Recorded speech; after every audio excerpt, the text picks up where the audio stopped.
It is Royal Rumble time. Unless you're watching this in July, then you've got to wait ages. Just pick your favourite and pretend it's January. It is the best time of the year though, so do get ready to impress your friends with trivia. Because yeah, here's 10 things you didn't know about the Royal Rumble. Number 10, Vince McMahon thought it was stupid. Yep, when right-hand man Pat Patterson pitched the idea of 30 men being thrown over the top rope, Vince McMahon rolled his eyes and thought that sounded awful. During a meeting with NBC head honcho Dick Ebersol, though, McMahon needed an idea to present for a TV special, so told Pat to run with it. Vince was convinced it would be the death knell to all of this and we could move on, but no. Ebersol thought this sounded most fun, and the Royal Rumble was officially greenlit. Now, the main reason Dick liked it was due to the entrance format. He assumed viewers wouldn't change the channel if a new superstar was about to walk to the ring, and damn it, he was right. It didn't take long to get rocking and rolling either, because by 1989 it had become its own pay-per-view, and we know the rest. We've talked about it, it's the flipping best, and that rhymed. Number 9, the first Rumble had 12 entrants. Because again, this was a proof of concept, we were figuring things out. This is why while 1988 has long been seen as the official debut, the WWF did try one out on a house show with 12 wrestlers, as the one-man gang became the last man standing. There were barely any recognizable names in it either, although the Junkyard Dog did make it to the last 2, and do you know what gang got for winning? Nothing. We were literally doing it because we needed something to do. 48 hours we tried again, this time with 10 people, so clearly we didn't have a clue. Although really that just sounds to me like Pat Patterson had the last laugh. His original concept was the right call. Number 8, there were 5 other non-pay-per-view Rumbles. So we are moving away from non-televised live events now because yeah, on 5 occasions WWE decided to see what mileage they could get out of a Rumble and put it on free-to-air programming. Randomly there was a tag team version on Raw in June 1998, which is a mess as 20 people only had 10 minutes. Then come January 1999, we tried again. This time it was a 10-man with another 15-person version coming on SmackDown in 2004. There was also a mini 6-man Rumble back on Raw in 2008, and in 2011 it went all weird as 7 humans entered, with Jerry Lawler winning to get a world title shot against The Miz. What? It's probably best we don't do this again, and it has been over a decade. Just save it for the big show. And no, I don't mean that guy. Number 8, WWE loves changing its rules. And long may this continue. Nothing makes me happier than the stupid rules WWE has created for the Royal Rumble. It's wrestling. Have fun with it. The best of these is this idea that even if you've been eliminated, you can still throw other people out. The reason it has become so ridiculous, though, is let's go back to 1996. Vader had been chucked over the top rope but returned to press slam Shawn Michaels to the floor when WWE officials decided, nope, it doesn't count. Sid Justice must have been losing it, however, because back in 1992, Hulk Hogan had done that to him and no one cared. Which is the same way Finlay must have felt in 2008. He got disqualified for using weapons even though we'd been told that was fair game in the Rumble. What is going on? The Macho Man Randy Savage also helped with this because of course in 92 he had accidentally eliminated himself when he leapt over the top rope. I think he just forgot. So it could change tomorrow, but at the moment you can't do that. But yes, I would not bet your house on that staying a rule. Number 6, an AEW star has some history. Ever since Jeff Jarrett joined AEW, he has been great.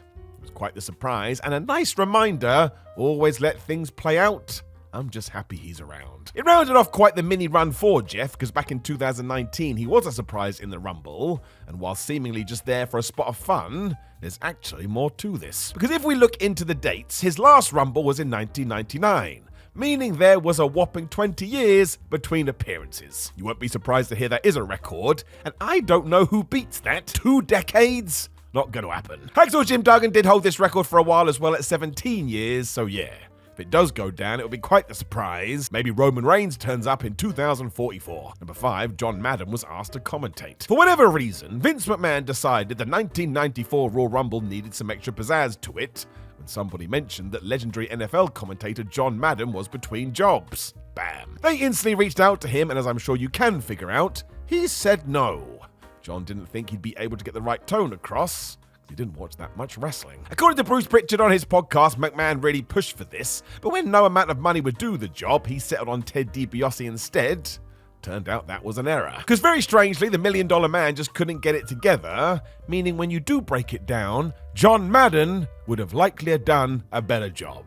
What a world we are living in. Number 4, Maracus refused to be eliminated. Which is amazing, really. That is the whole point of the match. So if you're not going to go over the top rope, you're going to win.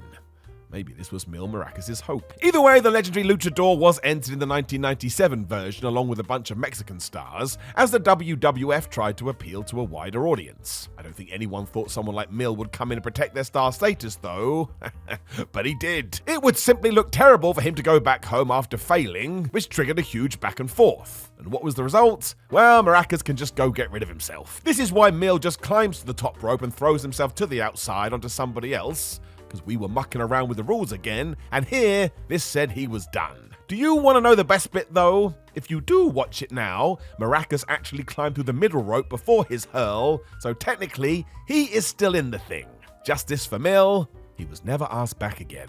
Number 3, the 2000 show ruined a UK relationship. I remember this. I was but a boy, but I saw it play out in real time. It was super exciting if you were living in the United Kingdom too, because WWE had struck a deal with Channel 4 to air the pay-per-views for free. I didn't have any money back then, so this ruled. It turned out life didn't agree with this, however, because man, we could not have picked a worse event to show. Now, if you don't know, the 2000 Rumble is nuts. It's not only does Mae Young get naked for some reason, the violence is off the charts. Triple H and Cactus Jack try to kill each other. Clearly, Channel 4 execs were not expecting this, so when we got to Backlash, they included a 50-minute delay so they could edit out any similar content. That's mad. It meant this relationship didn't last that long, although really, why didn't someone from Channel 4 just watch any episode of Raw? It wouldn't have taken that long to figure it out. Number 2, Maven was drunk for his big moment, or tipsy at the very least. It has stood the test of time, as Maven eliminating The Undertaker from the 2002 Royal Rumble is still a talking point today. We should probably chat more about the horrendous chair shots he then suffered from the dead man. That's a different video for a different day. As the Tough Enough winner revealed recently on his very good YouTube channel, though, he walked into this after having a few drinks. Now, this wasn't him being unprofessional or anything like that, and instead Maven found Taker beforehand so they could walk through it all. The rookie was also desperate to do a good job, so wanted the planned blood to flow freely. When the Phenom suggested he took an aspirin to help with that, they hit a snag. Maven was allergic. Ruh-roh. The Undertaker knew how to deal with that too, though, so he busted out some whiskey, and while he was able to smash these, clearly it was different for Maven, so yup, he walked to the ring feeling a little buzzed. In hindsight, maybe this was for the best, because yeah, man, those chair shots. Still not over them 20 years later. Number 1, Randy Orton's Unwanted record. I doubt Randy Orton cares about this. The man has become one of the biggest stars in modern day WWE, earned a ton of cash, and will go into the Hall of Fame.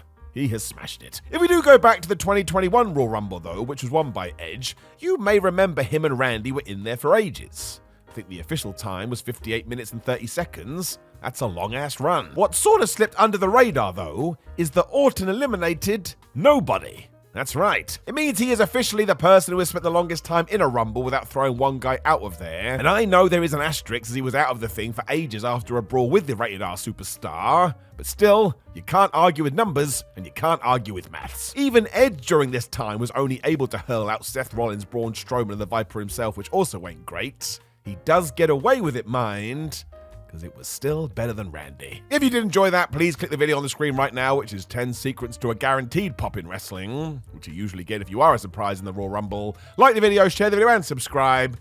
Have a good day. Goodbye.